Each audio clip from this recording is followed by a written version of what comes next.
Assalamualaikum warahmatullahi wabarakatuh. Perkenalkan, nama saya Nurmira dengan NIM 2123153 dari Program Studi Teknik Logistik.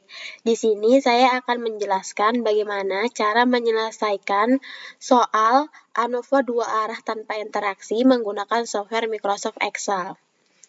Yang pertama, sebelumnya saya akan menjelaskan mengapa dikategorikan ANOVA dua arah tanpa interaksi. Karena seperti yang terlihat pada tabel, di sini terdapat dua faktor. Ini faktor yang pertama dan ini faktor yang kedua. Lalu, mengapa dikatakan tanpa interaksi? Karena faktor pertama tidak mempengaruhi faktor kedua. Itulah sebabnya soal kali ini dikategorikan dalam soal ANOVA dua arah tanpa interaksi. Nah, lalu seperti yang terlihat di sini taraf signifikansi yang ditetapkan oleh soal yaitu 5% atau 0,05. Lalu, untuk menjawab soal ANOVA, terdapat hipotesis dasar dan keputusan dasar, gunanya untuk menentukan kesimpulan akhir. Untuk hipotesis dasar, terdapat dua hipotesis, yaitu hipotesis 0 dan hipotesis alternatif. Karena pada soal menggunakan dua faktor, maka terdapat dua hipotesis 0 dan dua hipotesis alternatif. Yang dimana H0 untuk faktor lokasi atau faktor yang pertama, artinya tidak ada perbedaan yang signifikan antara rata-rata hasil dari berbagai lokasi. Lalu untuk hipotesis 0 yang kedua adalah untuk pahe dan combo atau faktor yang kedua. Artinya, tidak ada perbedaan yang signifikan antara rata-rata hasil dari berbagai metode. Selanjutnya, untuk hipotesis alternatif atau H1. H1 untuk lokasi atau faktor yang pertama, artinya ada perbedaan yang signifikan antara rata-rata hasil dari berbagai lokasi. Dan H1 yang kedua,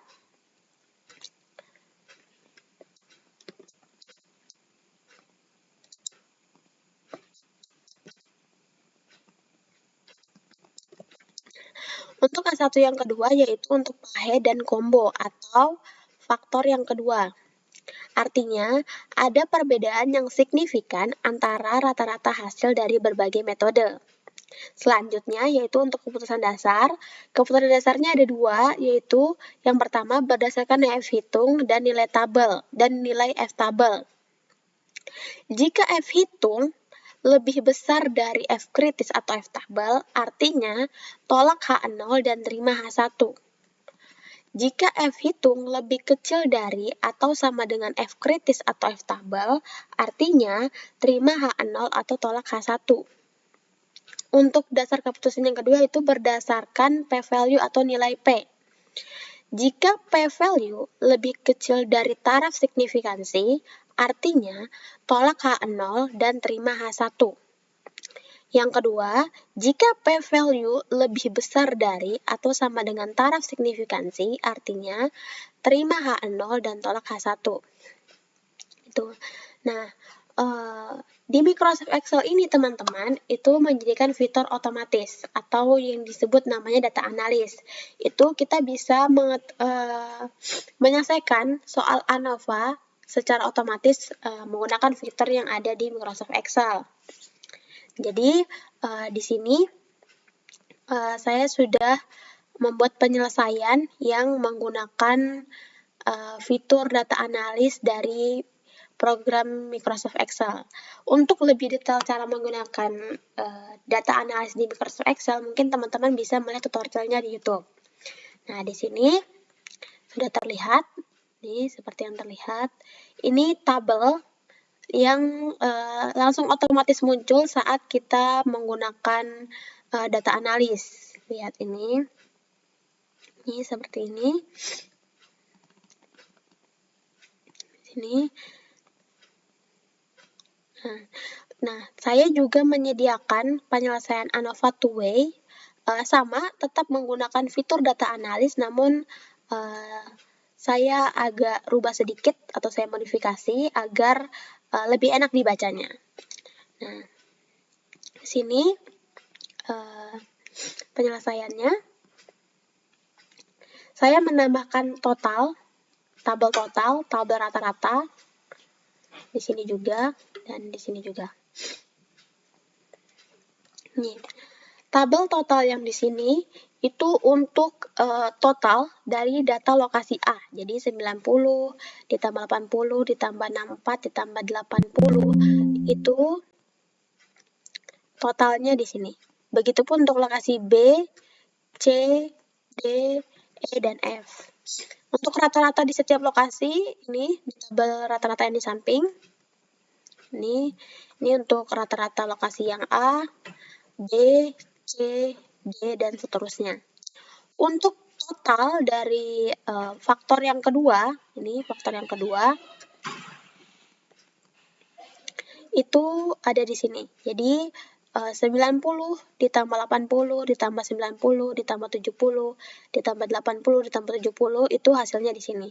Begitupun untuk PAHE 2, combo 1 dan combo 2. Untuk rata-ratanya, rata-rata faktor kedua itu ada di tabel bawahnya.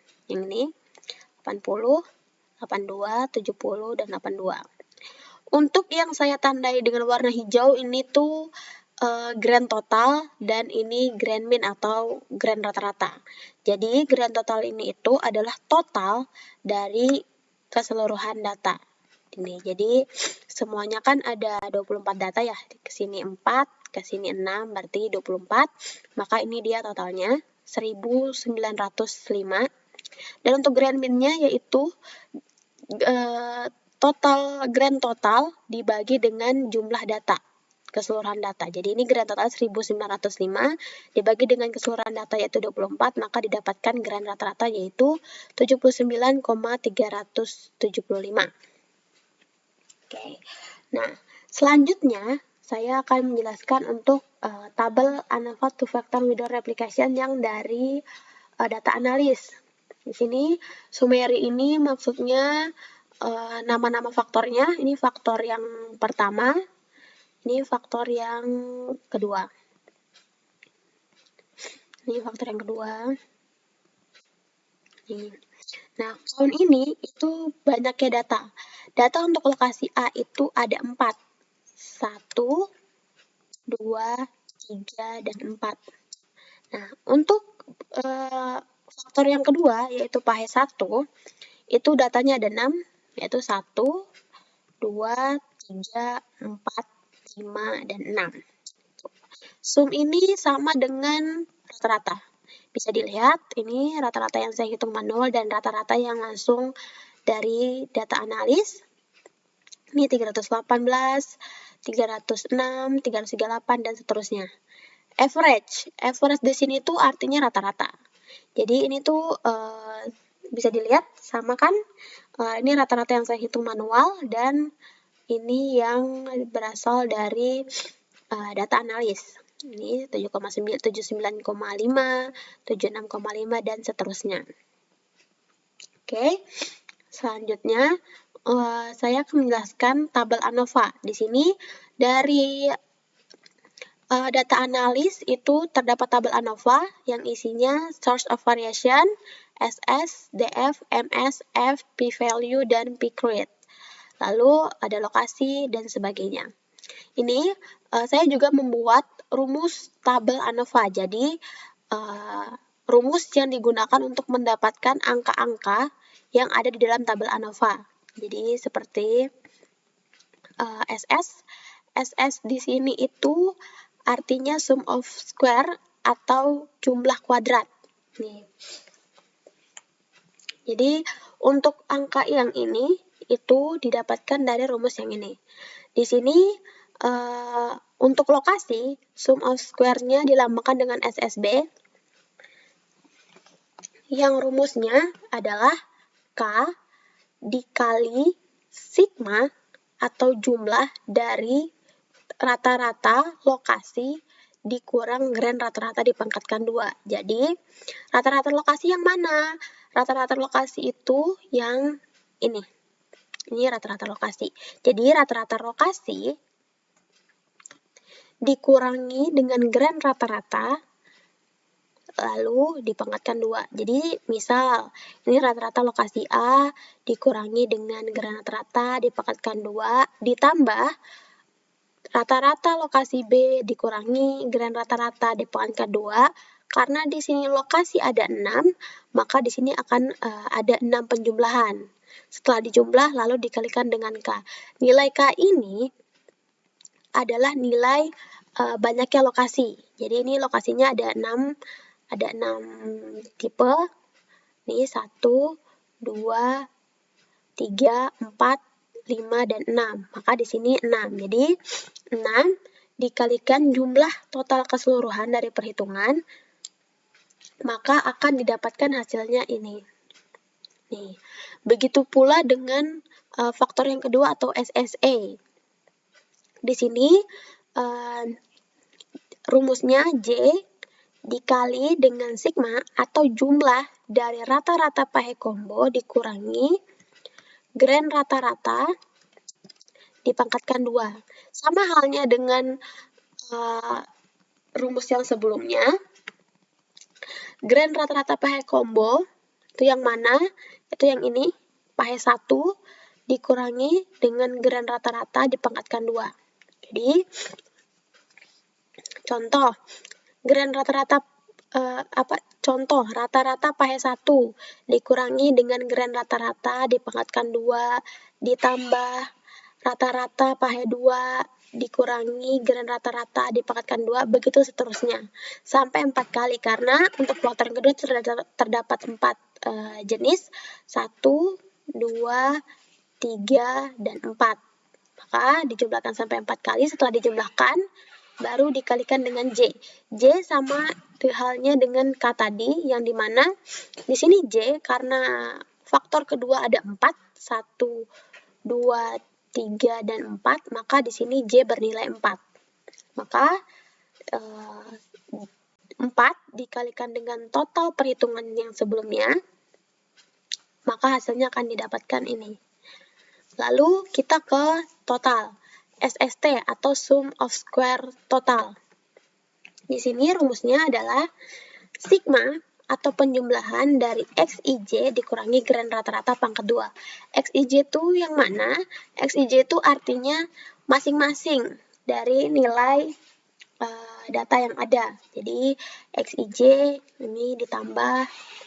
Jadi XIJ misal nih, XIJ nilai pahe 1 dan lokasi A 90 dikurangi dengan geran rata-rata 79,375 dipangkatkan 2 dijumlahkan. Karena kita memiliki 24 data, maka data penjumlahan yang ada adalah sebanyak 24 data. Lalu didapatkan hasilnya seperti pada tabel ANOVA. Nah, selanjutnya kita akan mencari SSW atau sum of square within.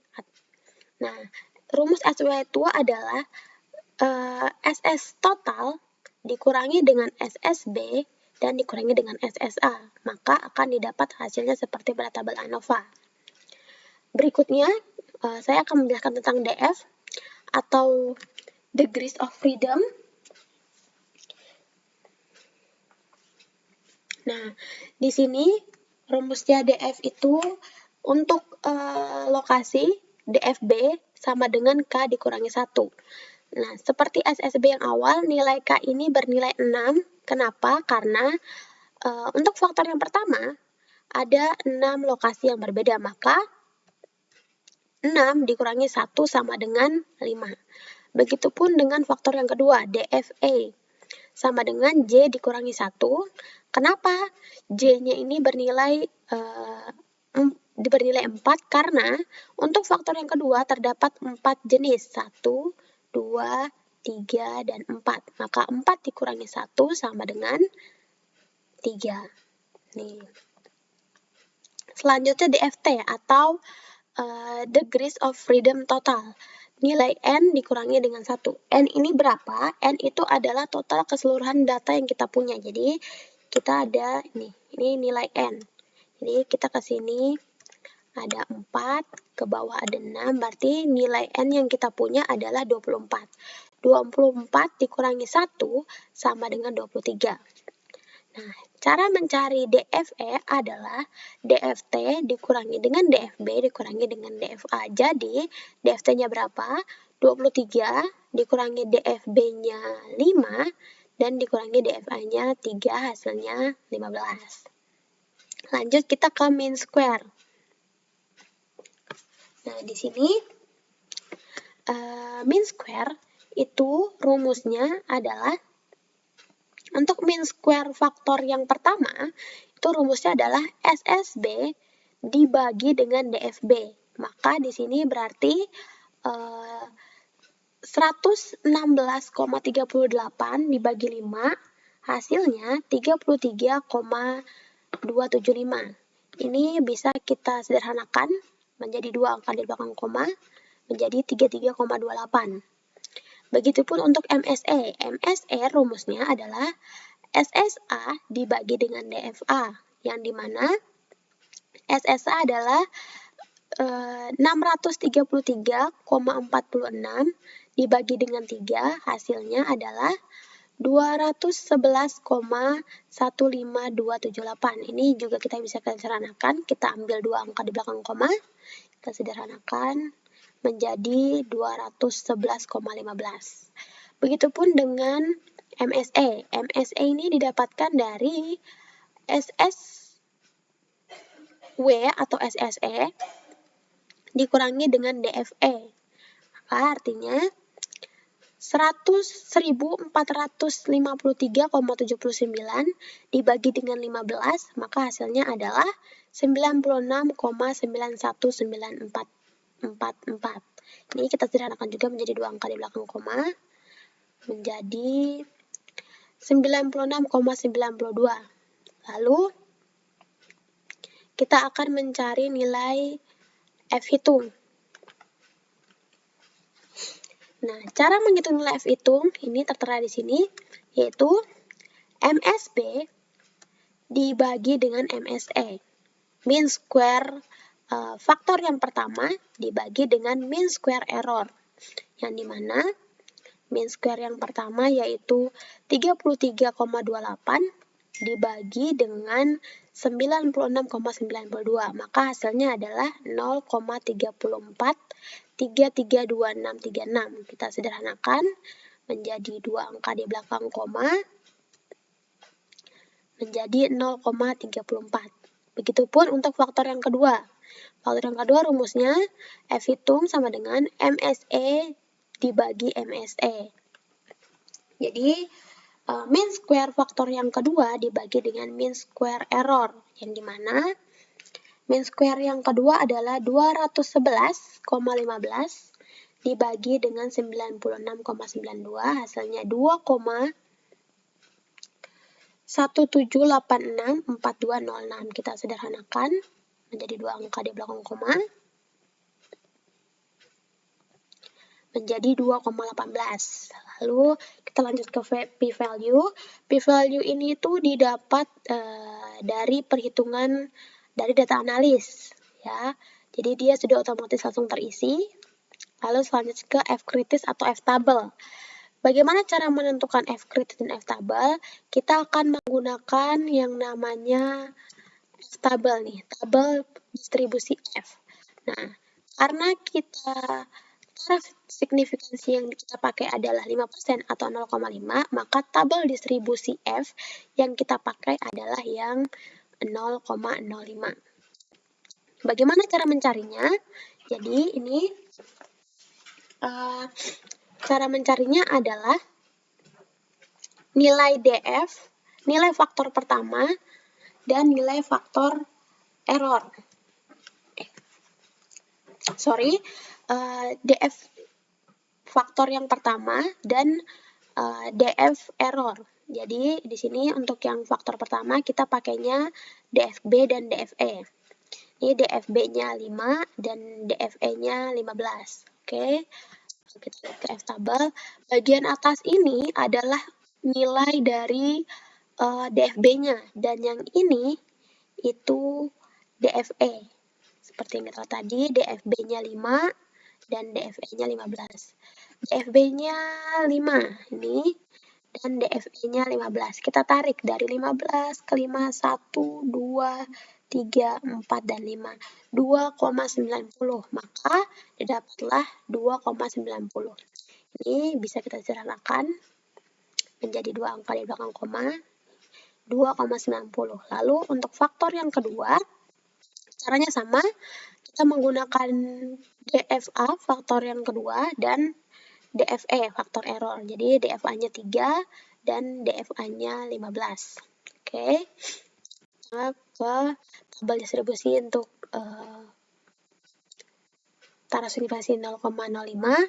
Kita DFA-nya 3 dan DFE-nya 15. Berarti ini 3, ke samping 3, dan ke bawah 15. Ingat ya, untuk yang di atas ini adalah untuk nilai faktor DFA dan DFB. DFE-nya itu di sisi yang samping sebelah kiri. Jadi ini DFE-nya 15. Kita tarik ke kanan 3, 1, 2, dan 3. 3,29. Ini 3,28. Kita sederhanakan menjadi dua angka di belakang koma. Ini 3,29. Oke.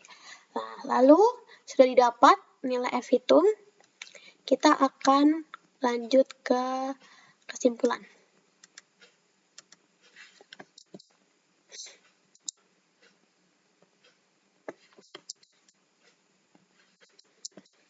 Kita akan lanjut kesimpulan nih.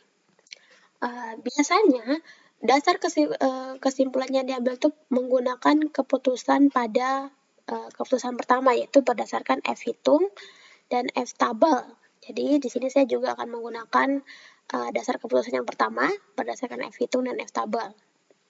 Jadi di sini kita lihat, jika ini kesimpulan untuk lokasi, jika F hitung lebih besar dari F kritis atau F tabel, maka tolak H0 dan terima H1. Ini untuk hipotesis lokasi, bisa dilihat. F hitung untuk lokasi atau faktor yang pertama, ini F hitung.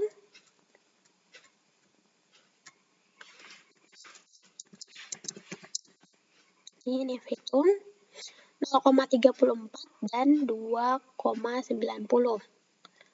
Dasar keputusannya, jika F hitung lebih besar dari F kritis atau F tabel, tolak H0 dan terima H1.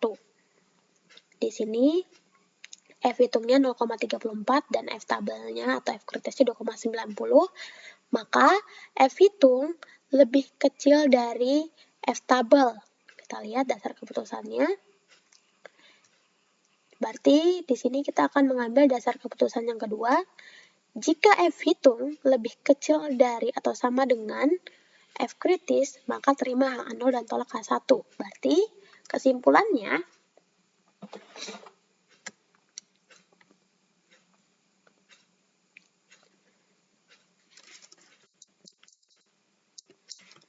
F hitung nilainya berapa tadi? 0,34. 0,34 lebih besar dari F tabel atau F krit. Maka artinya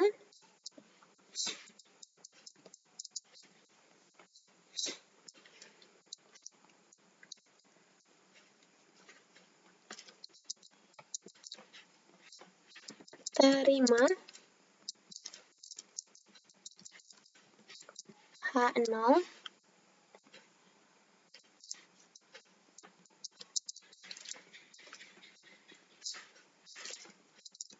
tolak H1.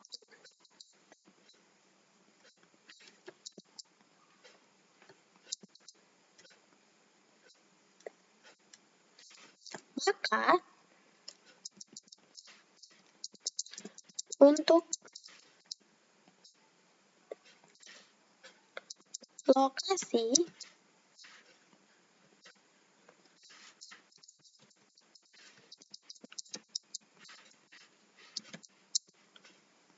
F0-nya diterima dan tolak H0. Berarti artinya H0-nya untuk lokasi tidak ada perbedaan yang signifikan antara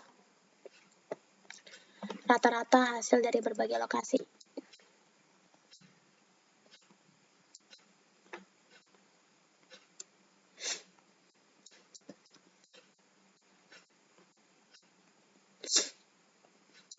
Tidak memiliki. Lalu kita lanjut untuk kesimpulan yang kedua. Untuk faktor yang kedua yaitu pahe dan combo, bisa kita lihat nilai F hitungnya 2,18 dan 3,29. Maka nilai F hitung lebih kecil dari 3,29 atau F tabel. Oke, di sini.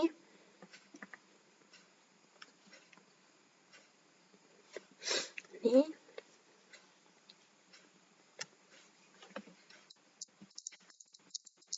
F hitung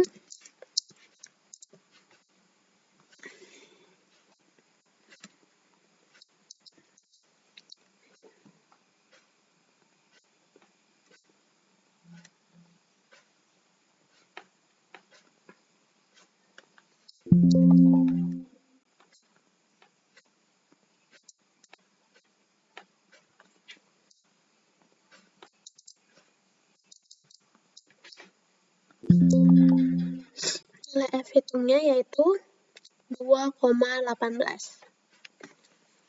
2,18 lebih kecil dari F tabel atau F kritis 3,29.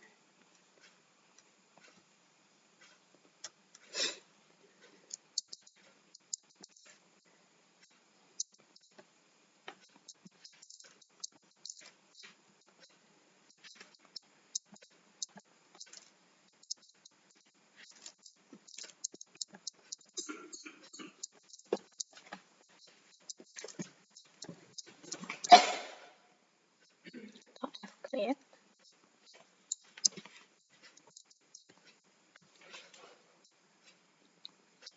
3,29.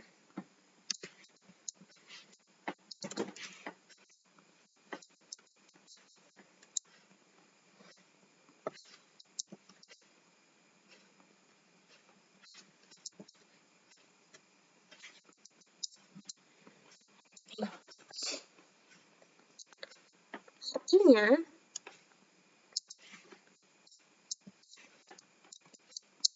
kita mengambil kesimpulan berdasarkan F hitung yang kedua, karena nilai F hitung lebih kecil dari F tabel atau F kritis. Jadi, terima H0 dan tolak H1.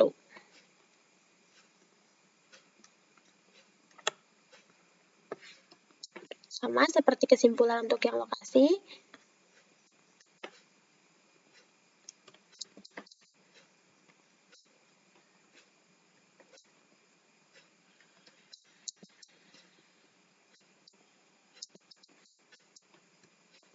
Nih, maka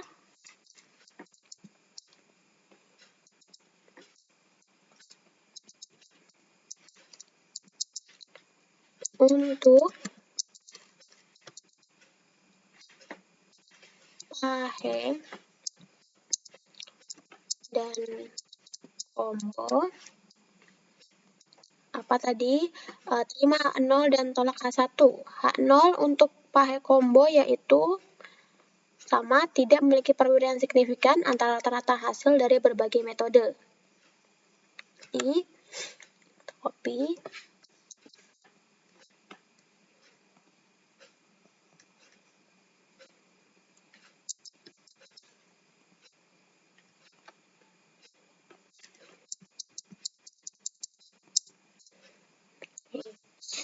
Tuh.